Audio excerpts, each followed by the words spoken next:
Il est 19h, bonsoir à tous et bienvenue dans votre journal Grande Région en Occitanie. Voici les titres de ce dimanche. Après 2 années marquées par la pandémie, c'est la rentrée pour les associations sportives et culturelles. Il faut convaincre de nouveaux adhérents pour se remettre à flot. C'est souvent au péril de leur vie que ces photographes témoignent de l'état du monde. Hier, c'est un photographe birman qui a été primé au Festival international de photojournalisme de Perpignan. Enfin, nous vous emmènerons au cœur d'une épreuve de nage en eau libre à Toulouse. 200 nageurs ont traversé la Garonne ce dimanche. Bienvenue à tous. Elles ont énormément souffert de la crise sanitaire. Les associations qui maillent nos territoires font leur rentrée en ce moment, un peu partout en Occitanie. Certaines ont perdu énormément d'adhérents, mais aussi de l'argent. Alors il faut séduire de nouveaux licenciés.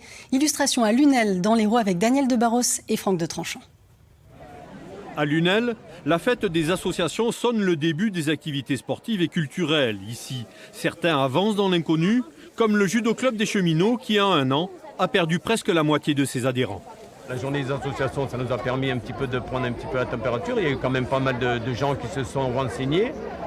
Et on espère qu'on va retrouver un petit peu de monde et qu'on va pouvoir relancer un petit peu la machine. Même incertitude à la SPTT, surtout avec un pass sanitaire pas toujours bien accepté. Sur les petites catégories qui disent sport, ça se pose pas, la question ne se pose pas vu que c'est jusqu'à 9 ans. Donc juste, on va accueillir les enfants à l'extérieur du gymnase, comme ça les parents ne rentreront pas. Et par contre, sur la partie foot, on n'a pas le choix. À partir de 12 ans, les petits doivent avoir un pass sanitaire. Et c'est vrai que c'est un peu compliqué, surtout sur les catégories à 11, où il y en a qui sont un peu réticents de faire le vaccin. Comme ailleurs, la crise sanitaire a donc fortement impacté les 170 associations lunéloises. La ville a décidé d'intervenir. Tout d'abord via le maintien des subventions, c'est une enveloppe d'1 million d'euros. Le deuxième axe est celui de la valorisation de ces associations par le biais d'un portail des associations que nous mettons gratuitement à la disposition du monde associatif. Et le troisième axe, c'est la mise à disposition d'un certain nombre de salles, des salles de l'espace Castel. Soutenir le monde associatif est capital, car il a son rôle à jouer dans cette période compliquée. Les gens, se posent beaucoup de questions. Nous, associatifs, on doit aussi les aider. On n'a peut-être pas nous les réponses, mais les aider peut-être à aller vers de bonnes réponses. Et ces bonnes réponses, c'est quoi ? De l'activité. Et l'affluence le prouve, en ce début septembre, les Lunélois veulent vraiment passer à autre chose. En bref, cette histoire insolite, un chauffeur de bus du réseau de Nîmes, dans l'Hérault, a retrouvé une mallette contenant 40 000 € d'argent liquide en petites coupures. Il l'a rapportée aux objets trouvés. La propriétaire, une voyageuse étrangère, selon un certificat de douane retrouvé, ne s'est toujours pas manifestée. Une information à retrouver sur notre site internet. Justice à présent avec l'ouverture du procès du tueur à la burqa demain devant la cour d'assises de Haute-Garonne à Toulouse. Le 3 juillet 2017, un homme habillé d'une burqa et muni d'une poussette avait tué une personne et blessé 7 autres avec une kalachnikov dans le quartier de la Rainerie à Toulouse. Les explications avec Christine Ravier. La mise en scène de l'assassinat était élaborée. Déguisé en femme, vêtu d'une djellaba, le tueur faisait mine de se balader en couple avec un complice quand il a sorti de leur poussette d'enfant une kalachnikov. Ils étaient habillés en djellaba noir, tout noir, on ne voyait plus rien, on ne voyait pas leur tête, et en train de tirer partout. 2 ? J'ai vu 2, mais après, je ne sais pas. Et des mitraillettes ou Oui, comme des mitraillettes, oui. J'ai vu comme des mitraillettes. C'était habillé en djellaba, on ne voyait pas leur tête, tellement qu'ils étaient cachés. C'est impressionnant. C'était le 3 juillet 2017, dans le quartier de la Rainerie à Toulouse. L'assassinat a eu lieu en début de soirée, vers 21h, alors que de nombreux habitants prenaient l'air. Un homme de 27 ans a été abattu sur le coup et 7 personnes blessées. La principale victime, la cible, était un père de famille connu des forces de police. Il aurait fait l'objet d'un règlement de compte sur fond de trafic. Le tueur présumé comparaît devant la cour d'assises pour meurtre en bande organisée à partir de ce lundi et pour 3 semaines, avec 6 complices.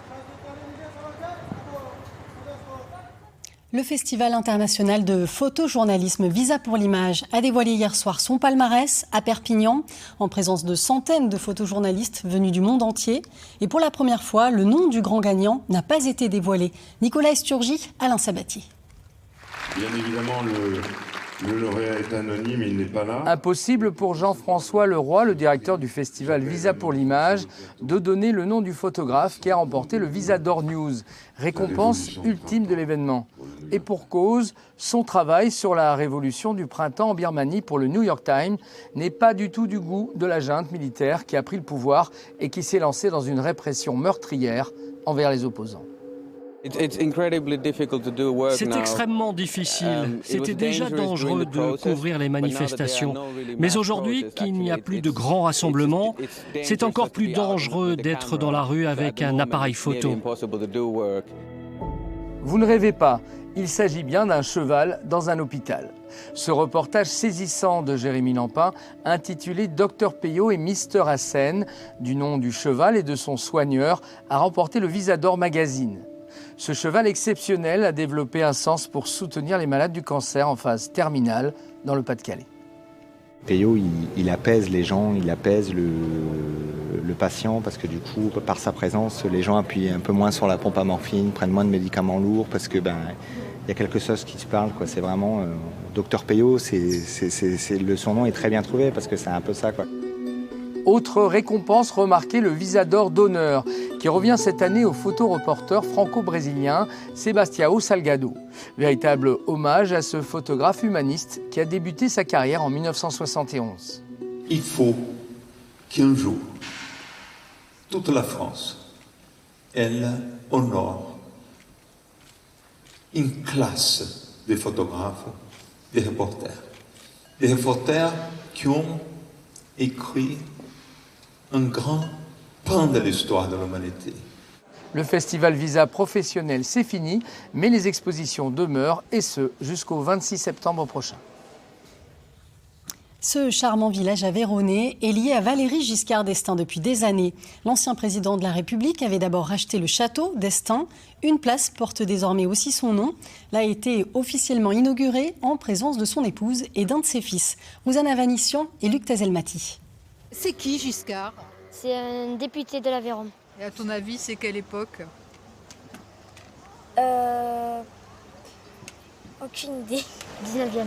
19e siècle, en même temps que Balzac et Zola? Oui. Les plus jeunes le connaissent à peine, les autres se souviennent. Pour marquer toutes les mémoires, une place à Estaing porte désormais le nom du 3e président de la Ve République. On veut honorer, rendre hommage à l'ancien président par l'attachement qu'il avait pour notre commune. C'est pour moi bien sûr une émotion, mais aussi une grande satisfaction parce que mon mari était très très attaché à Estaing. Ça c'est la partie la plus ancienne. C'est en 2005 que Valéry Giscard d'Estaing s'offre ce château médiéval du Nord-Aveyron. Il le restaure, le fait visiter lors des journées du patrimoine et y installe le siège de sa fondation. Nous allons continuer ce travail qui a été un travail à la fois de restauration complète du château et aussi de mise en valeur de salles consacrées à son action politique.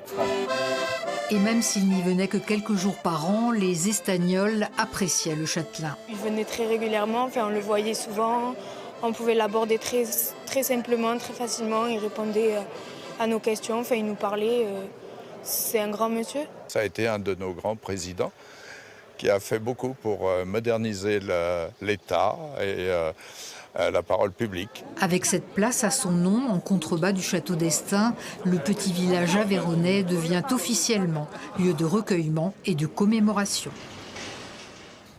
L'actualité sportive avec l'une des grosses affiches du Top 14 ce week-end. Le Stade Toulousain, champion de France et champion d'Europe en titre, se déplace ce soir à La Rochelle. Deux formations qui se connaissent bien pour s'être affrontées ces dernières semaines. Les enjeux avec Christophe Nédart. Plus qu'un match, une revanche. Ce soir, les Toulousains retrouvent un adversaire qui leur a si bien réussi la saison dernière. Le Stade Rochelais, que les Rouges et Noirs ont battu d'abord à Twickenham en finale de Coupe d'Europe, puis au Stade de France en finale du Top 14. Et voilà qu'ils se retrouvent déjà pour une nouvelle confrontation dès la première journée du championnat de France. Un match qui vient trop tôt pour Hugo Mola, l'entraîneur du Stade Toulousain. Il me semble dommage que ce genre d'affiche se joue avec si peu de préparation pour les deux clubs, mais ça reste une première journée qui va donner une partie d'adaptation par rapport aux nouvelles règles, par rapport au contexte. On n'est pas jeté en pâture, mais en tout cas on est envoyé à La Rochelle dans des conditions pas idéales ni pour eux ni pour nous. Mais écoutez, c'est comme ça, on accepte notre sort et on va y aller. Le Stade toulousain s'est renforcé avec les venues du Castrais Anthony Gelon et du Clermontois Tim Nanaï-Williams, mais a perdu Colby, Huget et Caïno. Un effectif qui reste très compétitif et très ambitieux, auréolé de ses succès récents. Gagner à La Rochelle permettrait aux Toulousains de commencer la saison avec le plein de confiance. Réponse ce soir. Le coup d'envoi de la partie est prévu à 21h05. Et cet énorme exploit des Dragons catalans en rugby à 13, ils ont terrassé Saint-Helens 31-30 en prolongation pour la 22e journée de Super League. Après avoir été menés 30-12 à 6 minutes de la fin du temps réglementaire, les Dragons l'ont emporté sur le fil avec ce drop magistral de James Maloney. Les Catalans qui sont désormais leaders du championnat. C'est un rendez-vous incontournable des spécialistes de la tomate. Le fruit était à la fête aujourd'hui à Clapiers, au nord de Montpellier. Un régal pour les yeux comme pour les papilles, comme l'ont constaté Isabelle Brice et Sylvie Bonnet. J'aime bien la diversité et les différences de couleurs et tout. Ça tombe bien, ici des tomates, il y en a pour tous les goûts. Découverte en Amérique du Sud, la pomme d'amour, comme on l'appelle en Provence, a débarqué en Europe au XVIe siècle. Voilà, ça c'est une tomate groseille et c'est à peu près de la taille que les tomates avaient quand elles sont arrivées du Pérou. Et ça c'est très prisé par les grands chefs parce que c'est très goûteux, ça éclate en bouche, c'est une petite merveille. Avant d'être mangée comme un légume, la tomate fut utilisée comme plante d'ornement. Il fallut encore attendre 2 siècles avant qu'on découvre ses propriétés gustatives. Aujourd'hui, les variétés se comptent par milliers. On peut dire qu'il y en a 5-6 000, mais il en est tous les ans, il en est dans les jardins. Il y a des hybridations où on fait certains producteurs font leurs propres hybridations. Nous, on a quelques variétés qui sont nées chez nous par accident, mais qui sont nées chez nous, qu'on a conservées et qu'on a réussi à fixer au cours des années. Il faut entre 6 et 7 ans pour fixer une variété de tomates. Regardez, sentir, comparer, à force, ça donne faim. À chaque fois, pendant le festival, des centaines de kilos sont vendus. Un moment fort pour les amateurs de produits locaux.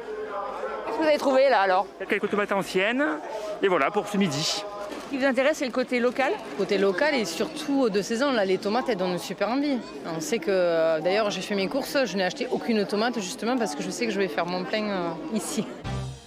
Nombre d'exposants producteurs se font dévaliser dans la journée. Alors en général ici, mieux vaut ne pas traîner si on veut déguster ce fruit-légume. Sur place, on le savoure nature, en carpaccio et même en glace. Avec le retour de la chaleur et du soleil, vous étiez nombreux à profiter de la plage et de la mer ce dimanche. Un air de vacances à l'heure de la rentrée sur la plage du Petit Travers près de Montpellier sur ces images. Je vous propose d'écouter leurs impressions. La plage au mois de septembre, c'est top. Franchement, c'est bien, il n'y a pas trop de monde. En plus, je suis avec mes copines, tout va bien. Je ne connais pas trop la région, mais c'est super. C'est calme, il n'y a pas des enfants qui courent partout, les parents qui se répètent à leurs gamins. Voilà, c'est le top. On est plus tranquille, donc voilà. Et puis bon, comme nous sommes retraités, on peut choisir nos dates aussi. Hein, donc non, mais le mois de septembre, c'est l'idéal.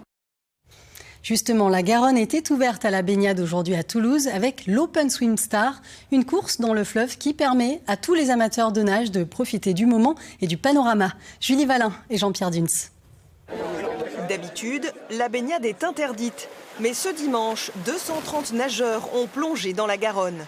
Une promenade de santé pour les plus sportifs, un sacré défi pour d'autres, comme Candy, privé de l'usage de ses jambes et qui s'essaye pour la première fois à la nage en eau libre. Je suis très compétition et moi la performance c'est très important. Donc vous comptez faire 1 km en combien de temps? J'espère atteindre les 30 minutes, ça serait chouette. Au programme, 3 parcours au choix de 1 à 5 km entre l'île du Ramier et le quai de la Dorade. Une course sécurisée et presque à la portée de tout le monde. Bien sûr, l'épreuve du 5 km, ça nécessite quand même un peu d'entraînement, mais on a une épreuve d'1 kilomètre dans le sens du courant. On a vraiment monsieur, madame, tout le monde qui vient de se faire plaisir, des personnes plus âgées, voire plus jeunes aussi, qui se lancent pour une première épreuve. Température de l'eau, 21 degrés. Les plus téméraires nagent sans combinaison. Pour tous, il vaut mieux rester dans le courant et éviter les algues. À l'arrivée, tout le monde reçoit une médaille pour l'effort. On n'a plus trop de souffle, mais c'est toujours très agréable. Et la deuxième partie, elle est juste magnifique. L'eau est tout calme, on voit les murs, les briques, j'aime bien. Et il n'y a pas que ces nageurs qui profitent de la Garonne.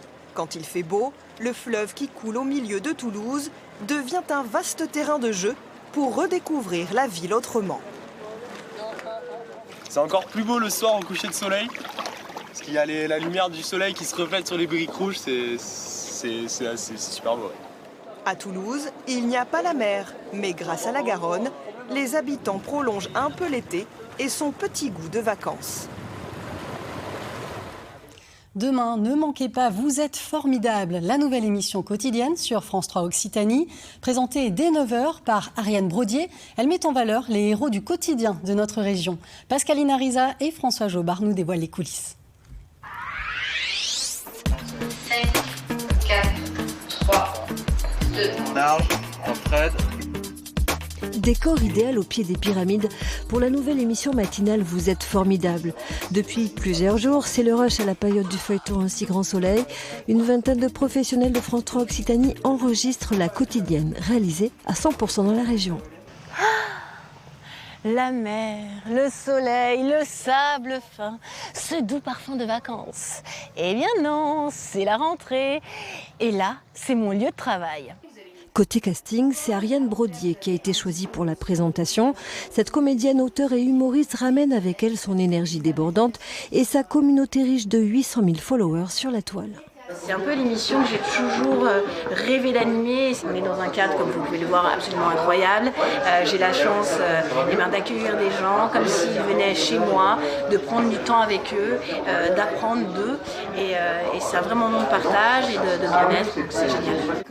Pour le responsable du programme, il s'agit de divertissement informatif avec à la clé un zoom sur un invité d'Occitanie. Faire une émission positive, dire aux gens vous êtes formidables, c'est mettre en avant parfois des gens qui n'ont jamais l'occasion de passer dans les médias, qui par leur action, parce qu'ils sont, parce qu'ils font, ont une action positive et en ça ils sont formidables et oui, effectivement, il faut les mettre en avant. À chaque jour, son invité. Entre deux prises, une assistante coach ici, la directrice du théâtre Molière de Sète, invité fil rouge de l'émission. Je vous propose, pour le premier plateau, on va être installé sur le canapé. Okay. Ensuite, on suivra Ariane, on sera à l'extérieur pour la rubrique alimentation.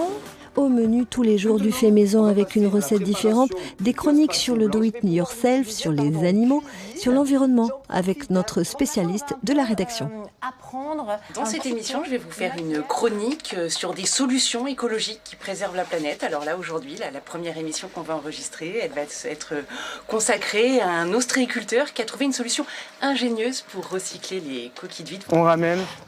Et on tend. Quant à la séance sportive, voici Maxime, originaire de Béziers, qui coach l'une des actrices vedettes d'Un si grand soleil lors de la première quotidienne.